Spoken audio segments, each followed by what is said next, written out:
আসসালামু আলাইকুম। আজকে আমি রান্না করে দেখাবো মুরগির মাংস রেসিপি।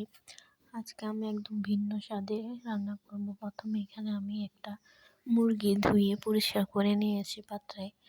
তারপর এখানে দিয়ে দেব 2 চামচ পেঁয়াজ বাটা, 1 চামচ রসুন বাটা, 1 চামচ আদা বাটা।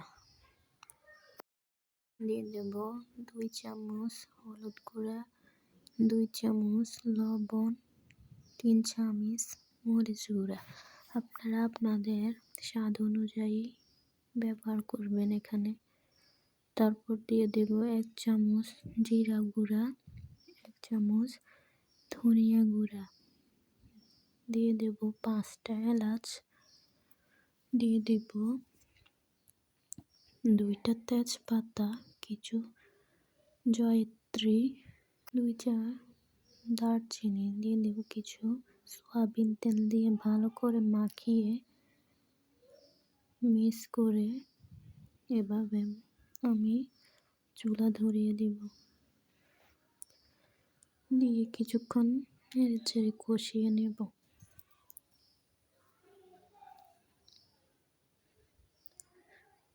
ভালো করে মিক্স করা হয়ে গেছে।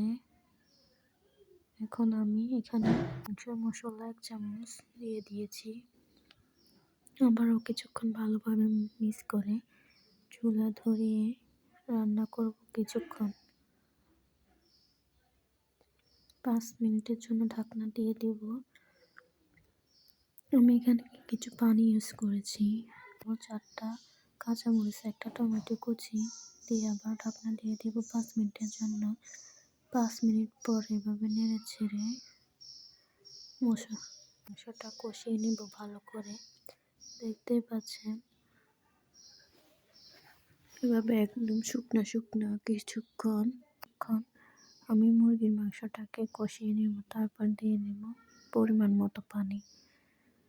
তারপর এখানে একটা কড়াইতে তেল গরম করতে দিয়ে কড়াইতে কিছু তেল দিয়ে নিয়েছি। তারপর কষানো মাংসগুলো উঠিয়ে এক এক করে কিছু হালকা করে ভেজে নেব। এখানে আপনারা সাবধানতার সাথে করবেন, না হয় তেল ছিটকে গায়ে পড়বে। আমি এখানে ঢাকনা দিয়ে দিয়েছি। কিছুক্ষণ পর উল্টে পাল্টে নেব, বেশি ভাজবো না। ভাজা শেষে উঠিয়ে নেব।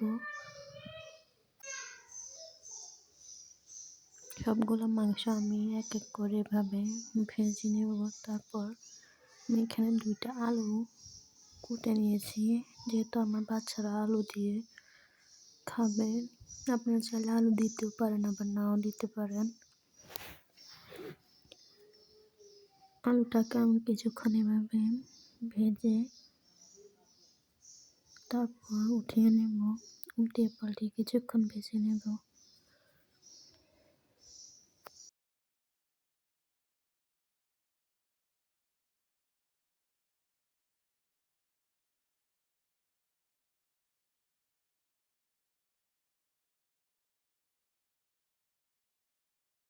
ভাজার পরে আমি আলুগুলোকে উঠিয়ে নেব।